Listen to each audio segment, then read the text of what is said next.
This past week on Days of Our Lives has been nothing short of a whirlwind for Brady Black, who finds himself at the center of a storm that threatens to unravel the fabric of his life.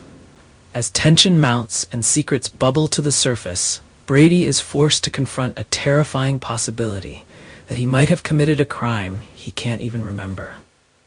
The drama begins with the unexpected return of Eric Brady to Salem. Eric has come back with one goal in mind: to support his brother Brady during this dark and uncertain time. Brady, consumed by guilt and confusion, has confessed to striking Sarah Horton while he was intoxicated. The only problem is that he has no recollection of the incident. It's a confession that leaves Brady teetering on the edge of despair. But Eric knows all too well the weight of living with guilt. In a poignant moment, he reminds Brady of a night that changed his own life forever. A night when Eric, under the influence of alcohol, got behind the wheel and caused a tragic accident that claimed the life of Daniel Jonas.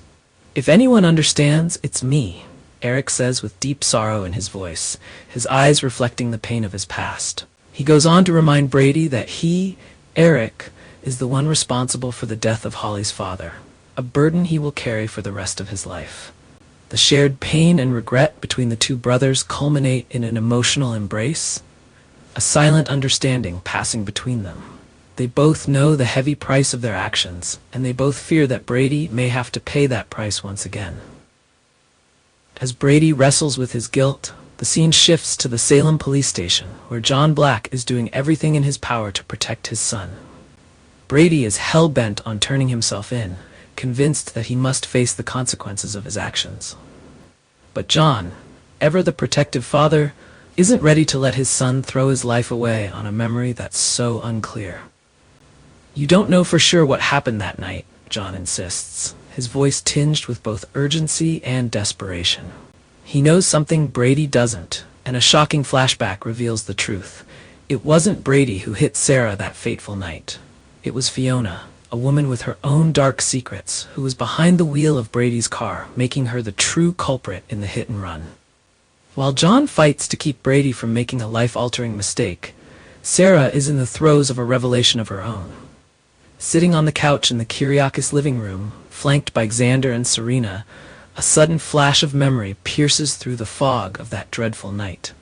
"I remember," she gasps, her eyes widening in shock as the pieces of the puzzle start to fall into place.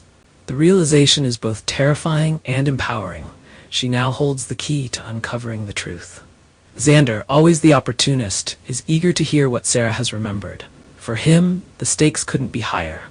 If Sarah's memory reveals the real events of that night, it could either clear Brady or implicate someone else entirely. But not everyone in the room shares Xander's enthusiasm. Serena, on the other hand, is gripped by a fear so palpable it almost chokes her. She knows that if Sarah's memories expose the truth, Xander's mother, Fiona, will be revealed as the real perpetrator of the hit and run, a revelation that could destroy everything. The tension in the room is thick as the truth inches closer to the surface. Will Sarah's memories expose the real culprit, or will Brady take the fall for a crime he didn't commit? The coming days promise to bring even more drama as secrets are unveiled and lives are forever changed. In Salem, nothing stays buried for long, and the consequences of the past have a way of catching up with everyone.